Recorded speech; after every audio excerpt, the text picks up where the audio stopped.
Antes de iniciar este video, quiero pedirles que sigan nuestro podcast en Spotify, donde podrás disfrutar de nuestras historias sin anuncios intermedios.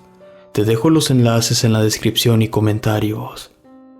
Sin más, comenzamos. La habitación del diablo.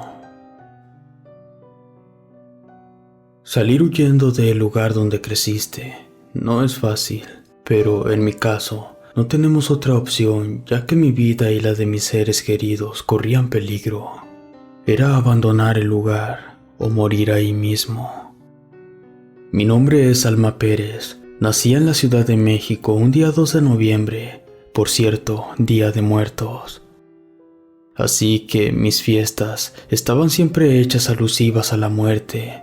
Yo sentía cierta familiaridad con ello, al grado de acostumbrarme a lo relacionado con el tema. Después de vivir rentando parte de mi niñez, por fin mi padre pudo comprar un terreno y construir su propia casa. Esto ahí mismo en el Estado de México, en el municipio de Los Reyes, La Paz, en la colonia El Salado y cerca del famoso canal de aguas negras de la compañía. Esta zona fue un cementerio y fosa de muchos muertos ahogados allí. Algunos otros arrojados por secuestradores y asesinos, donde, por cierto, a la fecha siguen sacando cadáveres en estado de putrefacción. Desde siempre se escuchaba a todas horas del día como si arrastraran muebles, como si nuestra casa tuviera vida propia. Incluso dentro de la casa se sentía un ambiente pesado muy diferente al exterior. Aún escucho ese horrendo crujir, y a pesar de que ya pasaron muchos años de eso, poco a poco, un ser se fue alimentando de nuestra energía, y después de 30 años a la fecha, esa casa sigue de pie. Lo que no tiene explicación es por qué no hay día que no se escuchen ruidos dentro de ella. Además, por las noches, se escucha como el bramar de un demonio. Mi vida dio un cambio radical en el año 2000, fecha que mi padre se quedó sin trabajo cuando se privatizó Ferrocarriles Nacionales de México, ya que él trabajaba para esa empresa mexicana y dependíamos de ello él y otros 4 hermanitos. Un día le llamaron de San Luis Potosí para comenzar a trabajar hasta allá, así que llegó el mes de julio y se marchó a su nuevo empleo, llevándose a sus 3 hijos más pequeños y a mi madre. Yo estaba en la universidad y no podía dejar mi beca y mis estudios. Mi hermana, que me seguía, estaba en la prepa, y aunque intentó cambiarse a una de San Luis Potosí, ella tendría que recursar, así que no le convenía. El punto es que Aurora y yo estábamos solas en una casa enorme con habitaciones grandes y vacías, y para no estar desprotegidas, invitamos a unas tías a vivir con nosotras. Una de ellas era la tía Chave, siempre creyente y devota de la Santa Muerte, además de otras cosas de santería que nosotras ignorábamos al principio. Llegó a vivir a nuestra casa, lo cual le agradezco por su compañía, y mi tía Flor, muy tranquila y pacífica, cada una con sus esposos. El infierno comenzó una mañana, cuando el esposo de mi tía Flor nos contó que algo en la noche se le trepó y le oprimía su pecho. Era algo pesado de un nauseabundo olor a putrefacción. Incluso pudo sentir su aliento helado. Él pensaba que se le había subido el muerto, pues ya no lo dejaba respirar. Y al levantar un poco la mirada, lo que vio lo dejó sin habla. Él afirma que eso era un demonio. Aurora y yo, al escuchar este evento, nos echamos a reír e hicimos bromas como que el muerto quería abusar de él y cosas así, como si mi tío estuviese exagerando. Esa misma noche mi hermana, después de tomar un baño, al dormir y caer en un sueño profundo, le sucedió un evento muy raro, hasta increíble desde mi punto de vista. Ella dice que se le subió el muerto, que al parecer estaba en un efecto de parálisis del sueño, pero con todos los sentidos despiertos. Después, esta cosa diabólica no la dejaba respirar, la quería ahogar. Decía que era un hombre, ya que sus genitales se frotaban en su zona íntima y la tocaba. También pudo sentir su aliento, pero con una especie de ronroneo como si fuese un animal. Al oír eso, estaba impactada e incrédula. Yo le decía que era sugestión solamente a raíz de lo que le pasó al tío, y le recomendé que no pensara ya en eso. A la mañana siguiente, que por cierto era sábado, de repente se sintió un frío intenso. Estaba por toda la casa en pleno mes de mayo. Era como si estuviéramos en una cámara frigorífica. Y peor aún, de pronto nos comenzaron a arrojar objetos a plena luz del día hacia todas direcciones.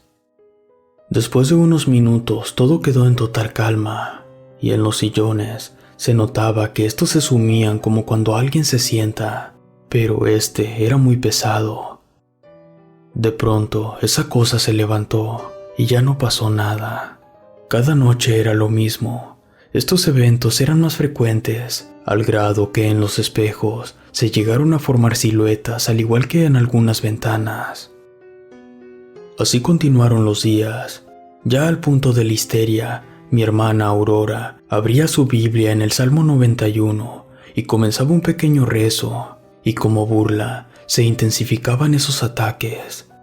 Incluso se escuchaban risas en las esquinas de la casa, y para colmo, a diario se iba la luz justo a las 8 de la noche y regresaba pasada la medianoche, así que prendíamos velas. Pero en esa ocasión, ya al estar acostada Aurora, comenta que el supuesto demonio se le subió y la quiso ahogar con las cobijas. Trataba de rezar, pero apenas podía emitir alguna palabra y miraba cómo la cama se estaba incendiando. No sabe en qué momento se cayó la vela sobre las cobijas, ya que estaba a una distancia de 1 metro aproximadamente. Como pudo, salió del cuarto y comenzó a gritar. Al salir, estaba con la cara y sus brazos todos marcados como si alguien la hubiera tenido sometida. Ya habían pasado varios meses de esta situación. Ese día entré a la recámara de mi hermana y le grité a lo que fuese que la dejara en paz. Pero esa cosa, la mayoría de las veces se manifestaba cuando mis tíos estaban trabajando. También le pregunté que si era un muerto le haría una misa, y si era otra cosa, que se fuera, que nos dejara en paz. Así que abracé a mi hermana y me la llevé a mi cuarto. Durmió conmigo lo que restaba de la madrugada. Se despertó y se fue a la escuela. Ese día me tocaban clases más tarde, y con un poco de miedo y sin tratar de sugestionarme, fui a ver la televisión al cuarto donde dormía mi tía, pues acababa de regresar del trabajo, y recostándome en su cama, nos quedamos platicando un poco. Se quedó dormida a eso de las 8 de la mañana. Yo estaba muy atenta viendo televisión, cuando sentí un peso en mis tobillos e intenté pararme, pero no pude.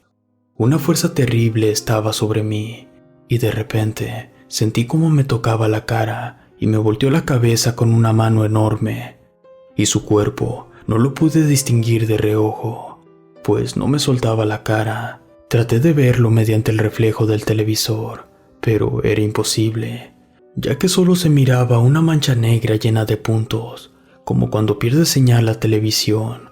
Además, despedía un olor a podrido que invadía la habitación entera, y esa cosa comenzó a hablarme. Me dijo que mi hermana y yo moriríamos, y que nadie podría evitarlo. Apenas pude alcanzar a rezar un Padre Nuestro, pues sentía que me moría en ese momento. Quiero que sepan que estaba despierta, que nunca perdí el conocimiento y no era un sueño. Estaba totalmente lúcida ante esa cosa. El ente se apartó poco a poco de mí, cuando en mi pensamiento comencé a orar con ímpetu. Después, comencé a nombrar a Dios Padre en todo momento para que me salvara, ya que yo no podía hablar, todo lo hacía en mi mente. Después, recordé que yo estaba bautizada ante Dios misericordioso y que el demonio no tenía poder sobre mí. Me levanté corriendo y ahí pude comprobar que la que estaba durmiendo junto a mí no era mi tía. Ella se había levantado al baño, así que corrí y le dije a mi tía lo que había pasado. Estaba paralizada del miedo. Desde ese día, mi vida jamás volvió a ser la misma. Mi hermana y yo tratábamos de no dormir para no ver a este demonio, y a la larga, esto nos afectó al grado que perdimos muchas clases. Lo peor estaba por venir, ya que no sería fácil salir de allí. Mis tíos también fueron testigos de estos hechos, y al día de hoy los pueden corroborar, ya que también a la larga quedaron marcados por tanta energía acumulada en la casa. Cuando ellos estaban en horas de trabajo, estas manifestaciones eran más fuertes, y cuando regresaban, eran menos frecuentes. La casa ya estaba impregnada de esta esencia y de este ambiente maligno. Sin duda, era la habitación del diablo. No sabíamos a ciencia cierta por qué sucedía todo esto. Pudiera ser tanta brujería, además de cadáveres o cosas ahí tiradas cerca de ese canal. También pudiera ser un trabajo hecho para perjudicarnos. Ya no soportamos tantas cosas, así que nos tuvimos que marchar de allí. Sin quererlo, dejamos todo, pues nuestras vidas corrían peligro por lo que habitaba en nuestro hogar. Pocas personas lo saben, ya que hay quienes piensan que estábamos volviéndonos locas, pero no es así. Ahora, después de 13 años de este primer contacto, esa casa no se ha vendido. Es como si ese ente no quisiera dejarla. Mis peores pesadillas son siempre ahí, ya que a pesar de que vivo lejos en el estado de San Luis Potosí, siempre la recuerdo y es como si me llamara y regresara en mis sueños. Mi madre dejó una foto mía por descuido en esa casa y por ende está ahí atrapada. Algunos videntes me dicen que es el medio de contacto, ya que ese demonio por medio de la foto me llama y me pide que regrese a esa casa. Continué con pesadillas y con trastornos muy severos durante algún tiempo, hasta el día que se retiraron mis fotos. Hasta entonces dejé de soñar con la casa y con el demonio que la habita.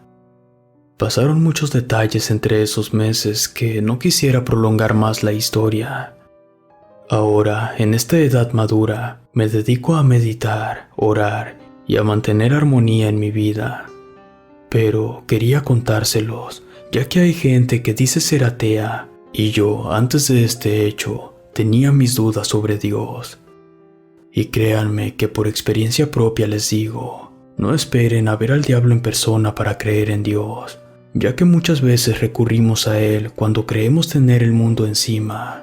A pesar de que soy una persona profesional y preparada, allí corroboré que el diablo es un ente tan real y peligroso como un arma, ya que éste te puede quitar la vida de una forma cobarde y traicionera.